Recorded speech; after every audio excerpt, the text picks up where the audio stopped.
Voilà, du coup, bienvenue YouTube pour l'épisode de Animecast. On va parler de K-On, re-Twitch du coup. Re-Twitch, je vais pas dire grand chose. Du coup, nous allons parler de K-On, qui est le dernier animé que j'ai vu. Donc, quand je parle de K-On, je parle des deux saisons. Donc, la première de 14 épisodes et la deuxième de 26. Alors, il y a des OAV, mais je prends le tout, bien évidemment, parce que j'ai consommé ça comme si c'était pas des OAV d'ailleurs. Et d'ailleurs, j'aime pas trop le principe d'OAV, parce que les OAV, souvent dans les quelques animaux que j'ai vus, il y avait des OAV, Or et Macha. Voilà. Mais en fait, mais sur des animés qui sont pas des adaptations de manga, les OAV qui sont des purs animés, ça sert à rien. Vraiment, ça sert à rien de pas les voir. À Escort Girl, j'en parlerai pas parce que c'était une honte. Quand Escort Girl, faut savoir que j'ai pas regardé les OAV, j'arrive à la saison 2, il y a plein de trucs qui se passent, je fais, mais attends, mais ça et ça et ça. Je regarde les 3-4 OAV de la saison 1, du coup, je me dis, bah, je vais regarder. Et en fait, pas des OAV vu que ça continue l'histoire, quoi. Et c'est genre super important en plus. Voilà. C'est-à-dire que, à la différence par exemple de The Rising of Hero of Shield, où les OAV, tu dis, tu peux les skip à la limite, tu vas juste rater un truc, mais c'est pas hyper important. Vraiment, Escort Girl, c'est du foutage de gueule, vraiment. C'est-à-dire, l'amorce de la fin de la saison 1, elle se fait dans les OAV de la saison 1, pas dans la saison 2. Donc, pas terrible. La musique, elle est forte. Et donc du coup on va parler de K-On! K-On! Qui a été fait par la Kyoto Animation. Alors j'ai lu de part Zella que K-On! Avait été plutôt bien reçu dans l'ensemble, mais avait eu quand même beaucoup de détracteurs pour deux raisons. De ce que j'ai lu, du coup, la première, c'est que à ce moment-là, ils avaient fait Clannad et ils avaient fait un autre truc dont j'ai oublié le nom. Ils avaient fait deux grosses séries qui avaient beaucoup marqué. Les gens avaient fait en plus trop bien la Kyoto Animation, ils font des trucs trop bien. Et je vais trop kiffer la Kyoto Animation, donnez-moi un animé. Ils ont sorti K-On! Qui a pour but à la base, enfin, moi comme je le vois, d'être un bon animé qui est bon sentiment, qui est agréable à regarder, si vous êtes en déprime, va vous remonter le moral, qui vous fait suivre des personnages qui sont vraiment attachants et tout. Un peu cliché, mais en fait, vu qu'on les développe et vu qu'ils fonctionnent vachement bien entre eux, c'est très très agréable. Bref, de mettre du bon cœur et je pense que les gens s'attendaient à un truc peut-être un peu trop hype et tout. Et bah, je pense que c'est un peu le problème. C'était un peu le problème, c'est que à vouloir, à vouloir trop se dire ah, ça va être énorme et tout, ce que c'est Kyoto Animation, pardon, bah, les gens ont été déçus et tant pis pour eux. Parce qu'en soi, vraiment, en soi, je trouve que K-On! C'est vraiment un bon animé. Et bah, j'ai mis mes notes sur Sens Critique, j'ai mis 7 à la saison 1. Et j'aurais dû mettre 7 à la saison 2 aussi. Mais vu que ça m'a fait vraiment du bien, j'étais en mode, je peux pas. Du coup, j'ai mis 8, voilà. Pour moi, c'est vraiment une bonne série. Pour moi, ça mérite le succès que ça a eu. Parce que j'ai jamais vu que K-On! Était décrit comme une excellente série. Beaucoup de gens disent que c'est une bonne série qui est très agréable à suivre, qui est très agréable à regarder, auquel on se rappellera des personnages. C'est exactement ça. Mais vous inquiétez pas, on va quand même développer, hein, vous inquiétez pas. Il est là, le K-On!, voilà. Donc du coup, pour expliquer, parce que je dis des bons trucs et tout, K-On! Ou par les deuxièmes types de personnes de l'animé des pédos, ce que je trouve assez méchant. Je sais que le Moe, c'est pas apprécié, je suis pas trop fan non plus, mais moi, du moment où les choses sont bien faites, je suis pas dessus, voilà. Je veux dire, les isekai... Aujourd'hui, t'as trop d'isekai, c'est pareil. Pourtant, j'ai bien aimé la saison 1 de Slim. Rising of Hero of Shield, je trouvais ça allait, voilà. Mais t'as des séries comme Konosuba, comme Slim, qui arrivent à jouer des codes et tout, et ça fonctionne. Et Lacan, ça joue pas des codes du Moe, mais ça le fait très très bien, et ça a pour but d'être très agréable à suivre. Et voilà quoi. Dire que c'est un animé de pédos, ce qui est pas un argument en soi, je trouvais ça très vache, surtout que en soi, il y a... Ouais, t'as un peu de fanservice, mais c'est tout le temps ramené vers un côté humour, c'est toujours ramené vers un côté humour. Surtout qu'on me fera pas dire que... Oui, bah justement, oui, j'allais dire, on va pas me dire qu'en termes de forme et tout, elles sont présentes, mais oui, justement, pour le côté pédophile, justement. Mais non, non, on va être sérieux, on va bien critiquer l'œuvre. Donc du coup, qu'est-ce que ça raconte, Kaon? Kaon, c'est l'histoire à la base d'une fille qui s'appelle Yui, Y-U-I, qui vit avec sa petite sœur qui a un an de moins qu'elle, qui s'appelle Yui, U-I. Et leurs parents voyagent beaucoup, donc on verra jamais les parents. Et donc du coup, Yui avec un Y rentre au lycée, cherche un club du coup, parce que ça se fait au Japon, va rejoindre le club de musique dans lequel il y a Ritsu et Miu qui vont être rejoints d'abord par Mugi, puis par Yui, qui donc du coup vont former le club, elles vont être quatre, elles vont pouvoir créer un club, ça c'est très classique, hein. C'est comme j'ai vu l'année dernière Animaliel, c'est au début c'est ah ouais mais on n'a pas quatre membres, du coup on peut pas faire notre groupe et tout, notre club, oh là là comment ça se passe et tout, elle règle le problème, voilà, elle forme un groupe de musique à quatre, il y a une guitariste, une bassiste, une pianiste et une batteuse, et ça va pas tant parler de musique que ça. En fait, la musique est un prétexte, même s'il y aura 2-3 passages musicaux hein, quand même. Mais c'est un prétexte en fait pour nous montrer la vie de ces lycéennes. Et de nous montrer bah, que la vie peut être quand même très agréable, surtout quand tu as des amis que tu apprécies. Voilà. C'est vraiment, je pourrais m'arrêter là, hein, vraiment, je pourrais juste dire, le but c'est, la musique est un prétexte pour nous raconter la vie de lycéenne qui nous montre que si tu as de bonnes amies et si tu arrives à profiter de la vie, et bah ta vie va aller bien, voilà. Et bah c'est cool. En vrai, je peux m'arrêter là, mais on va quand même développer. Oui, sachant que tu as Mizusa. J'ai tellement l'habitude que lui il appelle Mizusa que j'ai plus le nom, Mizuket en VO. Mais du coup, Mizusa qui est une cinquième fille qui a un an de moins qu'elle et qui va rejoindre du coup le club de musique un an après. Ce qu'il faut savoir, c'est que les deux saisons ont pour continuité 3 ans, dont la saison 2, une, qui fait quasiment 2 ans. C'est-à-dire que les quelques premiers épisodes, c'est la première année. Et en fait, le fait qu'on nous en montre pas trop de la première année, c'est parce qu'en fait la série veut pas nous montrer tous les passages d'entraînement de musique et tout, parce que comme je dis, c'est une sorte de prétexte qui vont quand même faire des musiques, avant aller voir des concerts et tout, voilà. Mais c'est un prétexte, donc du coup c'est, alors on vous montre pas trop parce que c'est pas intéressant, ils les apprennent à jouer de la guitare, à faire des gammes, à faire des accords, enfin voilà quoi. Surtout pour Yui, parce que Yui elle est débutante, alors que Ritsu, Mio et Mugi, elles, savent faire de la musique déjà. D'ailleurs, Ritsu la batteuse, Mio la bassiste, Mugi la pianiste, et Yui la guitariste, et Mizusha qui elle aussi sera guitariste, voilà. Et donc du coup, bah, on a 5 personnages qui ont un caractère qu'on peut vite décrire. Yui et Ritsu, elles sont très dynamiques, très enjouées et tout. Même si Ritsu reste un personnage qui, on va dire, est plus sérieuse que Yui, qui est vraiment très tête en l'air. C'est pas à faire grand chose, hein. Et justement, c'est ça la blague, c'est que Yui, qui est sa petite sœur d'un an, et qu'elle soit plus autonome, qu'elle soit plus mature qu'elle et tout. Et bah, celle qui fait tout chez elle et tout. Même si Yui sait faire des trucs, et plus la série va avancer, plus elle va, on va dire, grandir. Il y a Mio qui est la belle fille et tout, la fille, t'as vu, elle est trop belle, elle est trop cute et tout, et qui en même temps est très timide, voilà, on fait beaucoup de blagues là-dessus, elle a peur de beaucoup de trucs et tout, elle est facilement effrayée. T'as Mugi qui est le stéréotype de la fille de riche, voilà, qui les trucs plus banals, plus du quotidien, elle connaît pas trop et tout, qui en même temps, elle découvre plein de trucs et tout. Il peut être enjoué rapidement et tout. C'est un peu la troisième en termes de enjoué. Elle est derrière Ritsu Yui, mais voilà. Ensuite, t'as Mizusha qui fait un peu. C'est un peu la Mio, mais sans les peurs, mais en plus mature. Voilà. Et donc, du coup, ce qui est assez bizarre dans la série, c'est que Yui, c'est un peu la protagoniste, et en même temps, non. C'est-à-dire que Yui, est vraiment, dans les premiers épisodes, tu vois, c'est la protagoniste, ça tourne beaucoup de coups autour d'elle, on est tout le temps chez elle et tout, enfin, on la voit beaucoup.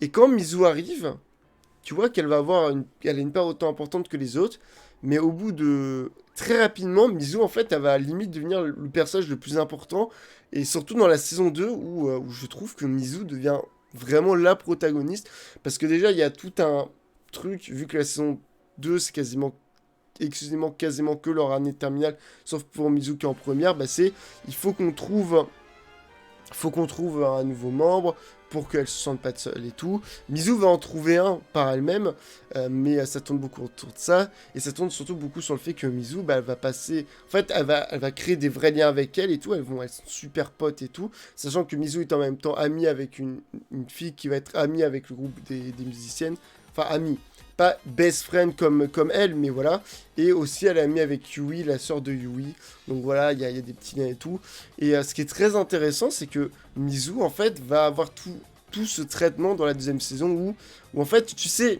pertinemment qu'elle va craquer un moment, parce qu'elle veut pas qu'elle parte, elle est trop amie avec elle, même si elle trouve que Yui est un peu gamine, que globalement font passer, enfin, elle reproche des trucs à 2 ou 3, enfin, à peu près toutes les filles, sauf Mio. Mio, ça va aller, elle est safe, Mio, et elle trouve qu'elles font pas assez de musique et tout, qui sont pas assez sérieuses, mais globalement, ce qui se passe, c'est que Mizu, t'as tout ce truc qui arrive, et j'aurais pu me faire avoir, me dire qu'en fait, elle allait bien, mais bah, l'année dernière, j'ai vu Magical Doremi, et c'est un peu ce qui se passe avec Doremi pendant la saison 4 et tout, mais on en reparlera. Magical Doremi, c'est un sujet pour un futur animecast.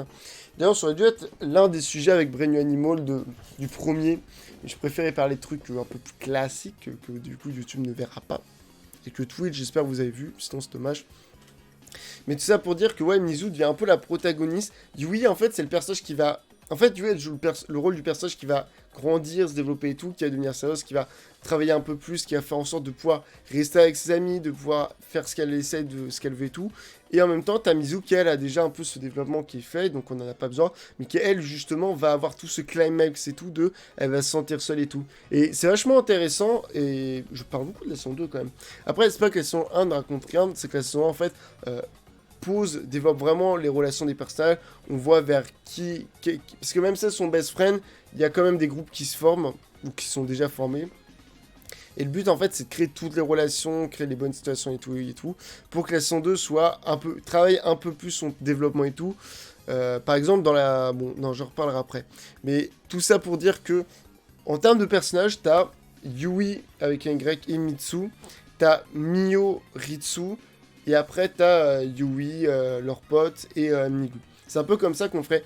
Et pardon, j'ai pas encore parlé de la prof, c'est vrai. Mais la prof, elle joue un rôle assez secondaire, même si bah, elle a quand même des passages. En fait, ses apparitions sont vraiment bien, voilà. C'est un peu la prof. Bon, en termes de comique, il y a 2 comics, c'est-à-dire les tenues qu'elle fait et tout, et le fait que d'un coup, tu sais pas pourquoi elle est là et tout. Et bon, ça fonctionne assez bien. D'ailleurs, l'humour globalement fonctionne bien. C'est un humour assez classique là-dessus. C'est pas comme Kaguya-sama qui va vraiment être le porte-étendard de l'humour, parce que bah, c'est vraiment comédie en premier. Alors que Keon, ça joue bonne vibe et tout. Mais en termes de comédie, ça fonctionne bien, c'est assez classique et tout. Fonctionne bien parce que les personnages fonctionnent bien entre eux. Et même s'ils sont un peu stéréotypés, ça fonctionne bien. Donc voilà. Mais donc du coup, moi ce qui je trouve est très intéressant, c'est en fait les liens entre les personnages. C'est-à-dire que les 5 musiciennes sont best friends, mais t'as Ritsu et Mio qui se connaissent depuis la maternelle. Et d'ailleurs, par exemple, c'est un truc qui est assez intéressant, c'est que on montre vraiment cette amitié, mais pas que via des flashbacks. C'est-à-dire que Yui avec un Y, elle est amie, parce que elle aussi je l'ai drop, hein. La chef du conseil de classe, je l'ai complètement drop. Alors elle, je l'ai éclatée. Alors pourtant elle est utile, hein, mais... mais par exemple, elle et Yui, elles sont amies aussi depuis la maternelle. Mais bah, on nous le montre et tout, c'est sympa. Mais après, vu que Ritsu et Mio sont des protagonistes secondaires, on va dire, elles sont plus mises en avant. Et j'aime beaucoup en fait la relation qu'on nous montre et tout, le fait qu'elles ont vraiment déjà cette amitié qui est forte, mais le fait qu'elles sont beaucoup plus tactiques, beaucoup plus proches et tout, même si c'est pas tant que ça, parce que par exemple, Yui, elle se jette dans les bras de tout le monde et tout. Mais vraiment, ce truc est là où pour moi ça a été, mais où ça a vraiment travaillé le truc, c'est dans la saison 2. Il y a 2 épisodes sur un festival, et donc du coup les deux doivent jouer les rôles principaux, je vous dis pas de quoi. Et, euh, et donc du coup en fait, elles travaillent ensemble et tout, il y a un vrai travail qui se fait, et c'est vraiment là où tu vois vraiment, où tout le long de la série on te le montre, mais là on nous montre vraiment leur amitié de vraiment de la meilleure façon, et le fait qu'elles se connaissent depuis longtemps, ça fonctionne vraiment bien et tout. Surtout qu'on nous met, c'était vraiment important en plus parce que les personnages commençaient un peu à être délaissés en saison 2 et on nous les remet en avant. Parce que c'est vrai que Yui et surtout Mitsu, Mitsusha sont vraiment hyper mis en avant dans la saison 2, surtout Mitsu. Mais ouais, c'est un truc que j'aime beaucoup, c'est leur duo qui fonctionne bien. Et il y a justement le duo Yui-Mitsu qui fonctionne extrêmement bien aussi, c'est-à-dire la grande qui est moins grande au niveau de tout que la petite qui... Enfin, c'est Yui qui est... c'est enfin, c'est très classique aussi, hein, très intéressant, c'est très classique. C'est Yui qui a un an de plus, mais qui est beaucoup plus immature que Mitsu qui a un an de moins, qui elle fait très mature et tout. Et il y a vraiment là aussi un très bon... là aussi se forme un très bon duo où Mitsu est très tactile et pas très tactile et Yui il est très c'est plus compliqué à expliquer que Ritsu et Mio parce que Ritsu et Mio elles sont amies depuis l'enfance et tout, elles ont des liens que les œuvres ne peuvent pas créer et tout, mais c'est plus en termes de ces deux caractères qui sont très différents, Mitsu et Yui, et en fait ça s'embrique ensemble et là aussi ça fonctionne très bien. Et donc du coup si on fait les calculs vous comprenez que Mugi, elle est un peu délaissée. Dans les saisons 1, ça va, parce qu'elle fait des trucs et tout, donc elle est présente. La saison 2, elle se fait vraiment bien gerter, et c'est un peu mon problème c'est l'un de mes seuls défauts de la saison, c'est que Mugi est quand même vachement délaissée. Il y a un épisode avec Ritsu et elle qui j'ai vraiment beaucoup aimé. Ritsu, quand elle a des épisodes, il fonctionne vraiment très bien. C'est pour ça que Ritsu, c'est un personnage que je serais pas classé dans une tier list, parce que d'un côté, je trouve que c'est un perso bien, et en même temps je trouve que c'est un perso qui quand on nous la montre vraiment, elle a un... J'ai entendu, hein. Ok. Elle a un très bon développement, elle a les bonnes vibes et tout, et dans ces épisodes, elle est pas comme Yui, c'est-à-dire que elle est très en jeu comme Yui, elle dit les trucs rapidement et tout, voilà, et c'est très agréable, mais elle sait se poser, et elle sait être un personnage... Non, c'est tes voisins. Elle sait être un personnage qui peut être sérieux et tout, parce que vraiment l'épisode avec... En fait, Ritsu, vraiment, elle a les... Je pense qu'elle a, en termes de J'ai entendu. Ah si. Ritsu, c'est...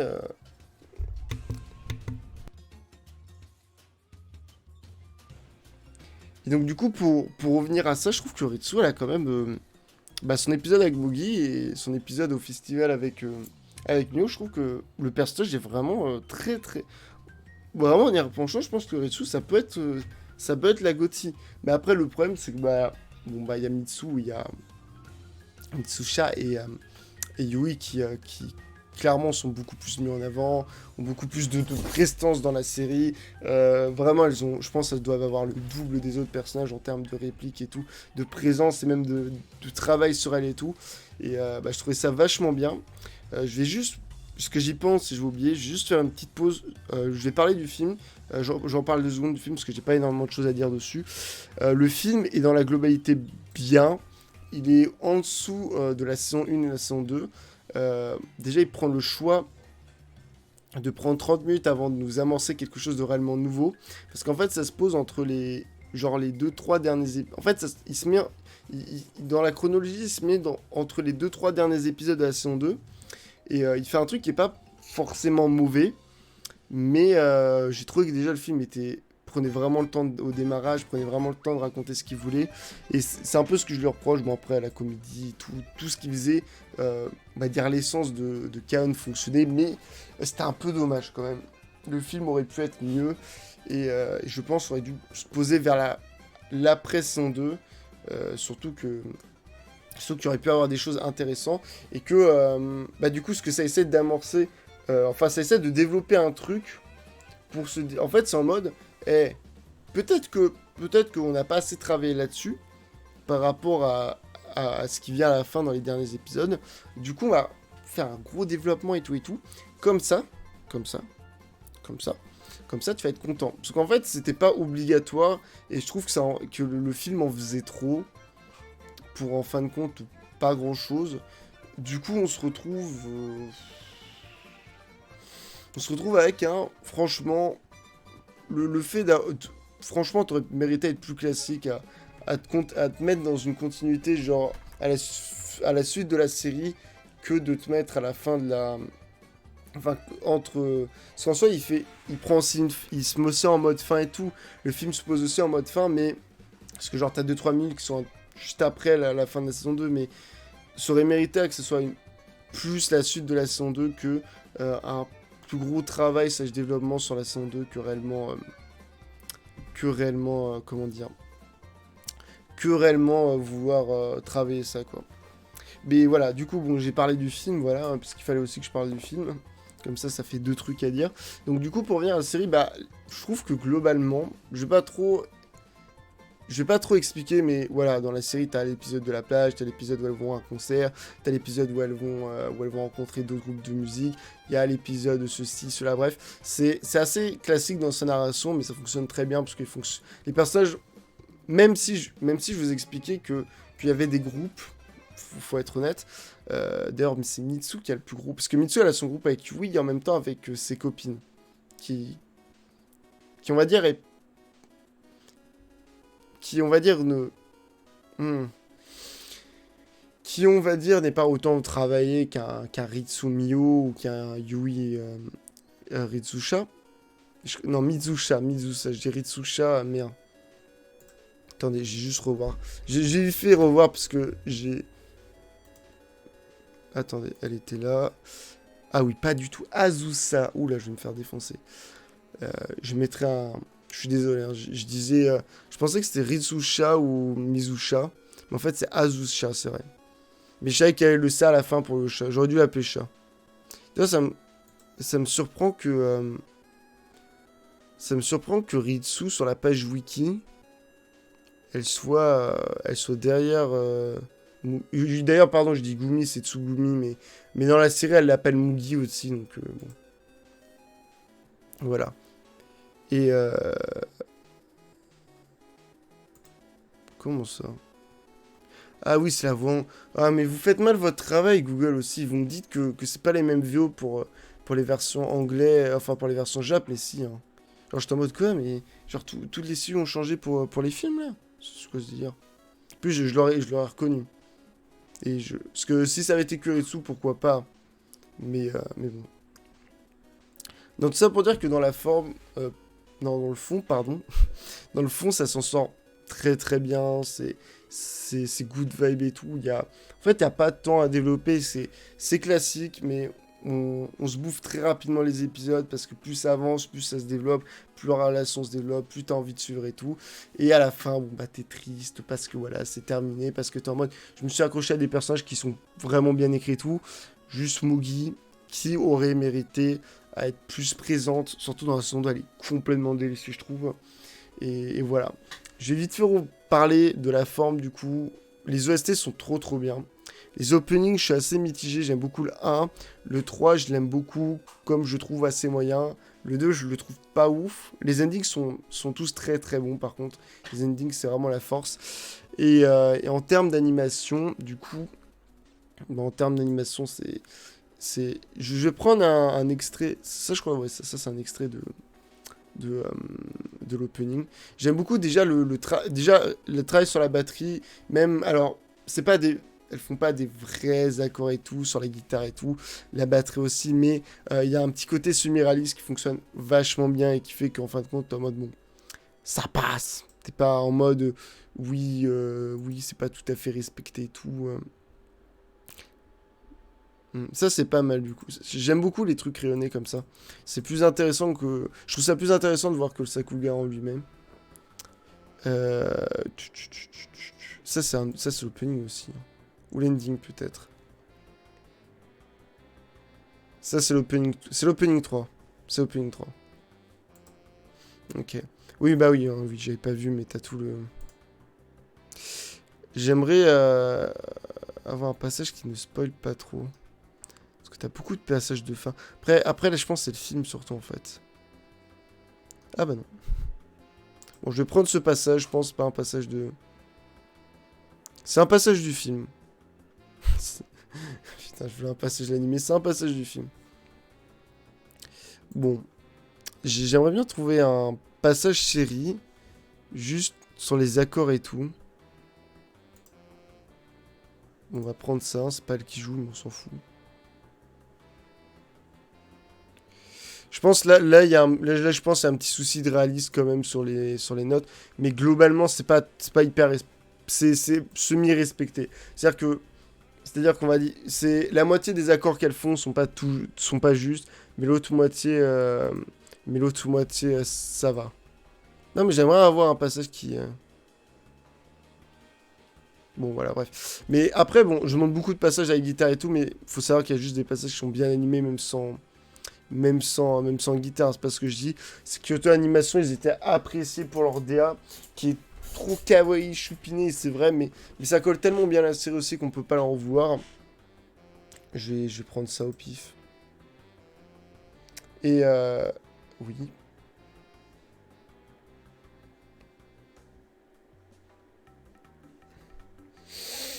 Un peu là le jeu Sakuga quand même, hein. Y a pas un petit passage où je pourrais dire, ah, c'est... Après, globalement, c'est... Ah non. Non, non, non, non, non, non. Non, non, pas de spoil. Je peux vous prendre des passages hors contexte, mais pas trop de non plus. Mais en gros, c'est pas en termes d'animation un truc hyper quali, c'est juste que globalement, c'est un peu au-dessus des standards. Et les passages, on les voit gratter, faire de la batterie et tout, fonctionnent vraiment très très bien. Ah oui, c'est vrai, il y avait l'effet. Ah oui, merde. Bon, c'est pas un spoil, mais... voilà. En fait, c'est un peu... c'est du Little Witch Academia tiers, mais moins poussé. C'est comme ça que je le décrirais. Putain, mais il y a beaucoup... Il y a une grosse page, hein. Je dis ça, mais il y a énormément de Sakuya, hein. Ouais, l'ending, par exemple... ouais, les endings et les OP, il y en a beaucoup. Et moi, je veux un truc où c'est la série. Non, celui à gauche, je le mettrai pas. Je sais très bien ce que c'est. Oui, je crois que c'est juste un truc. Oui, c'est juste elle secoue, oui. Ah oui, 1 minute 6. Ah oui, bah. Ah oui, oui. Bah, c'est la saison. Je comprends pas, c'est la saison 2, mais. Non, c'est pas très bien rangé tout ça, hein. Mais tout ça pour dire que. On va faire une conclusion parce que j'ai plus grand chose à dire. Mais Kaon, c'est une très très bonne série pour se détendre. Pour. Pour juste, si vous avez envie de penser à autre chose et tout. C'est une série auquel on s'attache beaucoup aux personnages, beaucoup à leur développement et tout, et qui, malheureusement, je le redis, aurait mérité à que Mugi soit un peu plus mis en avant. Parce qu'en fait, elle fait un peu... mais pourquoi il y a un extrait... Là, il y a des extraits du film, ça me dégoûte. Mais la série aurait mérité à un peu plus travailler ce personnage. Et c'est con parce que sinon, en termes de comédie, elle fonctionnait. Ça, y a rien à dire. Mais bah voilà, du coup j'ai plus grand chose à dire sur Kaon. J'espère que ça. J'espère que je vous ai donné envie de le regarder. J'avoue que j'attendais. Bah, de toute façon, j'attends rien des animés que je regarde en soi. Sauf des séries que je suis, mais je me suis dit, ça a l'air d'être bon vibe et tout, je vais regarder. Et effectivement, j'ai beaucoup kiffé. Je trouvais ça vraiment bien. Et ça peut paraître cliché, mais c'est vrai que avec ce qui se passe actuellement, c'est vrai que ça peut faire du bien et ça peut remettre un peu de beau au cœur. Voilà. Bref, je vais changer de scénette. Hop. Et on va se quitter ici. Déjà, merci YouTube d'avoir regardé. J'espère que ça vous aura plu. Commentez, hein, commentez si vous avez vu Kaon ou si vous n'avez pas vu Kaon, hein. Le référencement, comme diraient les vidéastes youtubeurs. Et on va se quitter ici. En tout cas, YouTube.